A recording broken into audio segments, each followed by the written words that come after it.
Hey, ഒരു കുട്ടി കാര്യം ഷെയർ ചെയ്യാൻ വേണ്ടിയിട്ടായിരുന്നു വന്നിട്ടുണ്ടായിരുന്നത്.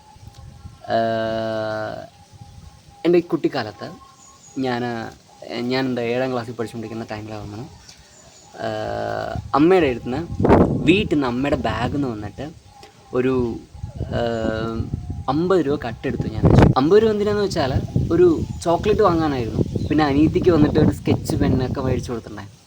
അപ്പോൾ ഇങ്ങനെ സ്കൂളിൽ നടന്നുകൊണ്ട് പോകുമ്പോൾ അനിയത്തിയെ ചോദിച്ചു, നിനക്ക് സ്കെച്ച് പെന്ന് വാങ്ങിച്ചിട്ടുണ്ടെന്നൊക്കെ പറഞ്ഞിട്ട് ഞാൻ നേരെ പോയി സ്കെച്ചൊക്കെ മേടിച്ച് കൊടുത്ത് എനിക്ക് വേണ്ട ചോക്ലേറ്റൊക്കെ മേടിച്ച്.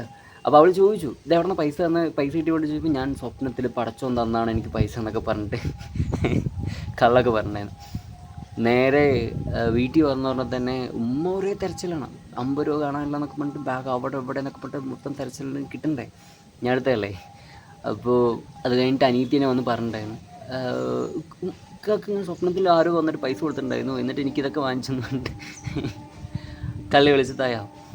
എന്നെ നല്ല തല്ലി, ഭയങ്കര തല്ലി, ഭയങ്കരമായിട്ട് കാറ്റ് തല്ലൊക്കെ കഴിഞ്ഞിട്ട് ആക്ച്വലി തലൊക്കെ കഴിഞ്ഞിട്ട് കുറേ നേരം കഴിഞ്ഞിട്ട് അടുത്ത് വിളിച്ചിരുത്തിയിട്ട് വന്ന് പറഞ്ഞിട്ടുണ്ടായിരുന്നു, ശരി ടെൻഷൻ ഇതാവണ്ട, ഒന്നുമില്ല, ഇതെടുക്കാൻ പാടില്ല, ചോദിച്ചിട്ട് എടുക്കുക ആവശ്യമുണ്ടെങ്കിൽ, ഇല്ലാതെ ചോദിക്കാനൊന്നും എടുക്കാൻ പാടില്ല, അത് തെറ്റാണ്, അത് ഒരിക്കലും ചെയ്യാൻ പാടില്ല എന്നൊക്കെ പറഞ്ഞിട്ട് പറഞ്ഞു തന്നിട്ടുണ്ടായിരുന്നു. ഞാനും ഓക്കെ എന്നൊക്കെ പറഞ്ഞിട്ട് അന്ന് തൊട്ട് ഇന്ന് വരെ ഒരു കാര്യം ചോദിക്കാതെ ഒരു പേഴ്സൻ്റെ അടുത്ത് നിന്ന് ഇന്നേ വരെ എടുത്തിട്ടില്ല, ഒന്നും ചോദിച്ചതാക്കിയിട്ടില്ല. അത് പുള്ളി പറഞ്ഞു തന്നിട്ടുള്ളൊരു കാര്യം. സോ ഇതിൽ നിന്ന് എനിക്ക് കൺവേ കാര്യം എന്താണെന്ന് വെച്ചാൽ, ലൈഫിൽ എല്ലാവരും ഇങ്ങനത്തെ ഒരു പേഴ്സൺ കാണും. ഇപ്പോൾ റിലേഷൻഷിപ്പിലാണെങ്കിലും എന്തിലാണെങ്കിലും വന്നിട്ട് തെറ്റ് ചെയ്യാത്ത മനുഷ്യന്മാരൊന്നുമില്ല. എല്ലാവരുടെ ഭാഗത്തു നിന്നും ഓരോ തെറ്റും മിസ്റ്റേക്സും കാര്യങ്ങളൊക്കെ വരും.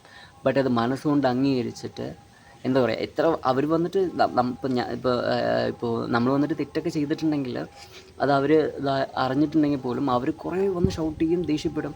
അത് കഴിഞ്ഞ് വന്നിട്ട് ഇരുന്ന് സമാധാനത്തെ പറയും, ഇനി വേണ്ട കേട്ടോ, ഇനി ഇങ്ങനെയൊന്നും ചെയ്യണ്ട, ഇനി ഇങ്ങനെയൊന്നും ആവണ്ടെന്ന് പറഞ്ഞിട്ട് അവർ ഒന്ന് സമാധാനത്തോടൊന്ന് പറഞ്ഞിട്ട് നമ്മൾ മനസ്സുകൊണ്ട് ഇനി നമ്മൾ ചെയ്യില്ല എന്ന് പറഞ്ഞാൽ അങ്ങോട്ടൊരു സോറി പറഞ്ഞു എന്ന് വെച്ചാൽ തീരാവുന്ന പ്രശ്നങ്ങളേ ഉള്ളൂ. അതിനുശേഷം പിന്നെ ആ ഒരു മിസ്റ്റേക്ക് ചെയ്യാനും പാടില്ല. പ്ലസ് ഇതേപോലെ അവരെ വിളിച്ചിരുത്തിയിട്ട് ഇനി ചെയ്യണ്ട, ഇത് തെറ്റാണ്, ഓക്കെ ഇതിങ്ങനെയാണ് ആക്കേണ്ടതെന്നുള്ള രീതിയിൽ, അത് വലുതാണെങ്കിലും വലിയവരാണെങ്കിലും ചെറിയവരാണെങ്കിലും വാട്ട് തിങ്ക്, മനുഷ്യന്മാരെപ്പോഴും പെർഫെക്റ്റ് ആയിട്ടില്ല. ഓരോ ടൈമിലും ഓരോ മിസ്റ്റേക്സ് വന്നുകൊണ്ടിരിക്കുന്ന പേഴ്സൺസ്. സോ അതുകൊണ്ട് എല്ലാവരുടെ ഫീലിങ്സും മനസ്സിലാക്കിയിട്ട്, എമോഷൻസും മനസ്സിലാക്കിയിട്ട് അവരോട് കാര്യം ഓപ്പണായിട്ട് ആദ്യം പറ, നീ ചെയ്യുന്നത് മിസ്റ്റേക്കാണ്, ഇത് ഇനി ചെയ്യാൻ പാടില്ല എന്ന് പറഞ്ഞിട്ട് ഓപ്പണായി പറഞ്ഞിട്ട്, അതും തെറ്റ് മനസ്സിലാക്കിയിട്ട് അത് തിരുത്തുകയും വേണം. That's the most thing. അതാണ് ഏറ്റവും ഇമ്പോർട്ടൻ്റ് ആയിട്ടുള്ള കാര്യം. ഞാൻ പറഞ്ഞത് മനസ്സിലായെന്ന് വിശ്വസിക്കുന്നു. തെറ്റ് സഹജമാണ്, ബട്ട് അത് മനസ്സിലാക്കി തിരുത്താനുള്ളൊരു മനസ്സും വേണം. അത് മനസ്സിലാക്കി അത് അവനെ തിരുത്താനുള്ളൊരു ഓപ്ഷൻ കൊടുക്കാനുള്ളൊരു മനസ്സും വേണം. എന്നാലാണ് പല റിലേഷൻഷിപ്പ്, ലവ് ആണെങ്കിലും ഫ്രണ്ട്ഷിപ്പ് ആണെങ്കിലും വാട്ട് എവർ തിങ് അടിപൊളിയായിട്ട് പോവുള്ളൂ. ഒന്ന് ആലോചിച്ച് നോക്ക്, നിങ്ങൾക്ക് തന്നെ അത് മനസ്സിലാവും. Keep your smile and share your smile. Thank you.